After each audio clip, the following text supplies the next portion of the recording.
Ban nãy á mình tính làm hai món hấp với món cà ri, nhưng mà xui con cái ông Ấn Độ bán cà ri với hai cái bụng đau để mình đóng cửa. Thông cảm nha, lần sau nha. Giờ vậy đi, tại ông Ấn Độ chứ không phải tại mình đâu. Xin chào các bạn. Hôm nay Hiển Trai Trời sẽ review cho các bạn xem một cái món ăn hải sản. Tại sao lại có những món ăn này thì Hiển sẽ nói cho các bạn biết nha. Tại vì nói chung thì nhà cũng có một vài tin vui, con cái nó làm ăn rồi này kia thì cũng thành tựu. Hôm nay mua được hạ giá. Bình thường thì 100 nhưng mà bữa nay họ hạ giá. Chắc có lẽ là tại Covid-19 còn 80 một ký. Còn cái này, những bạn này là cái gọi là cua Quỳnh Đế nè, cũng hạ giá còn 20 đồng một ký, bình thường là 30-35 đồng.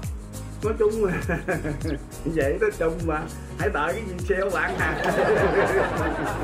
Ở Úc này thì tất cả những cái loại mà hải sản quý hiếm như thế này đều sẽ có những cái tên của những người, cái ký hiệu những người bắt con tôm hùm á, họ sẽ cắm mộc vào đây để cho họ nhìn, họ biết là của ai bắt, rồi bắt ở đâu. Cái vụ này mới quan trọng nè, giới thiệu với mọi người mình đã là bếp trưởng nha, còn đây là bếp phó. Giờ khen với sự sạch sẽ của bếp trưởng. Bây giờ mời các bạn đi theo hai vợ chồng Hiển Trai Trời nha.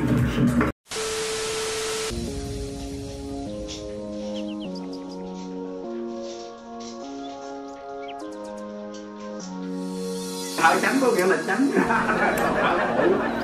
Thợ phụ là người ta phụ làm.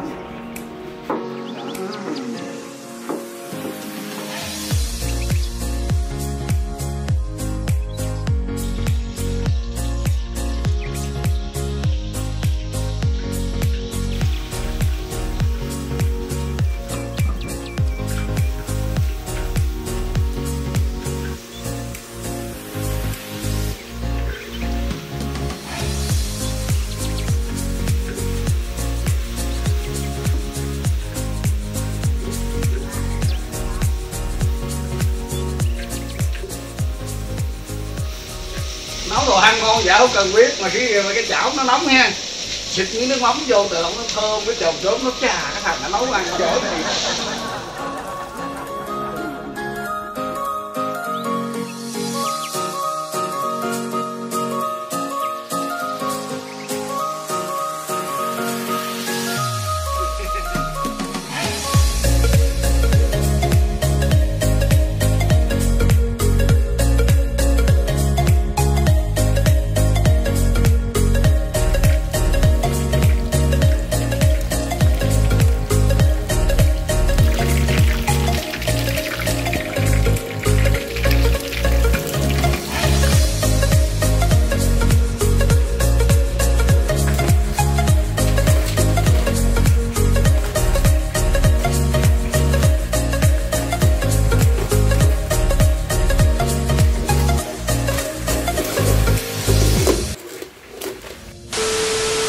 Sau bao nhiêu giờ nỗ lực món ăn đã hoàn thành. Bây giờ mời các bạn review cùng vợ chồng Hiển Trai Trời nha.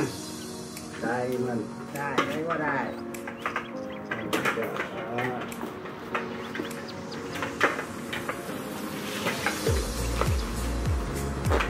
Thật cứng.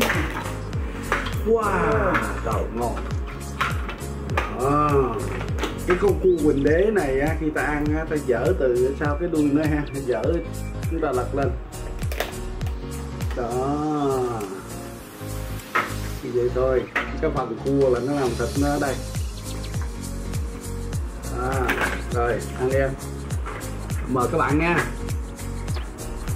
Anh nhớ hồi xưa có con càng hen không? Càng hen Việt Nam á. Anh vừa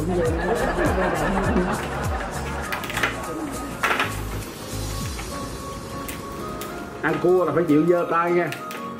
Ăn cua mà kỹ là chúng ta ăn nó không ngon, nó phải giơ tay thì nó ngon miệng. Thử đây.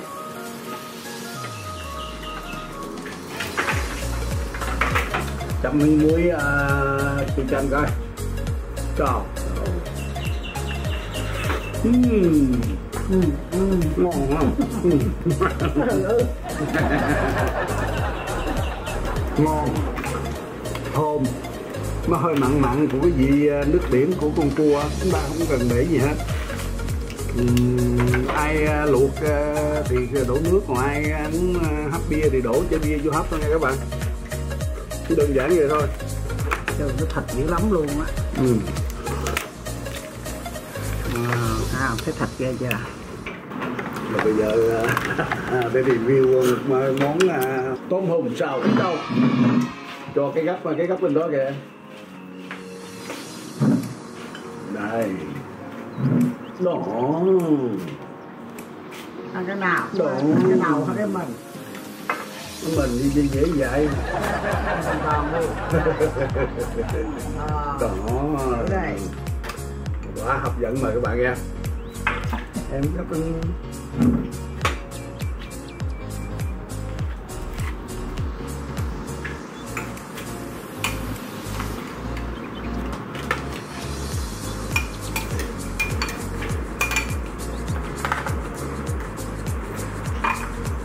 Thợ nấu này là bút từ Trà Vinh qua đó. Hấp dẫn mình đây, mời các bạn nha. Không nhiêu 100 kg.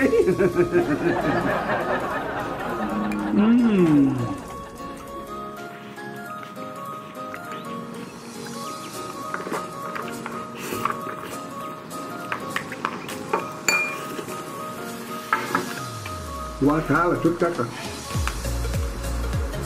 ngon quá.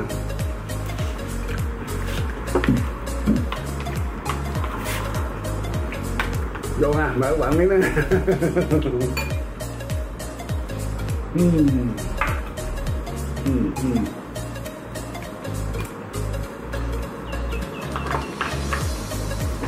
Cái này cũng cỡ như nhà hàng, mà nhà hàng 5 sao rưỡi không phải 5 sao.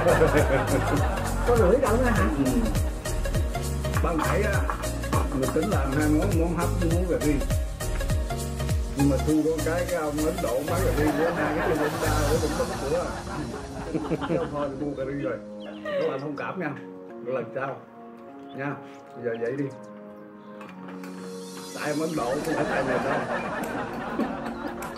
Miếng giấy đi. Cho miếng giấy. Đây. Bây giờ còn món này nữa review cho các bạn xem nha. Tại sao có món này? Thứ nhất, mình một nửa là ở Trà Vinh, một nửa hồi xưa cũng có từng ở Sóc Trăng, thành thử ra rất là mê cái món bánh cống ở Sóc Trăng. Mình tuy rằng ở xứ Úc xa xôi nhưng mà lâu lâu cũng làm lại những cái món quê hương cho nó đỡ nhớ. Thì bánh cống cũng rất là dễ làm, cái gì hết. Thành phần thì chúng ta có thể trộn với khoai môn, khoai lang, bột, tép. Ai thích ăn béo thì để nước cốt dừa, còn không thì cứ thế rồi chiên vậy thôi. Rồi giờ chúng ta ăn, chúng ta gói với rau, xà lách rồi kia chấm với mắm chua. Nhưng mà ở đây thì mình thích ăn vậy, ăn nó giòn ngon, cũng giống như là ăn chip vậy đó. Chip là cái khoai tây chiên của người Tây họ hay ăn á.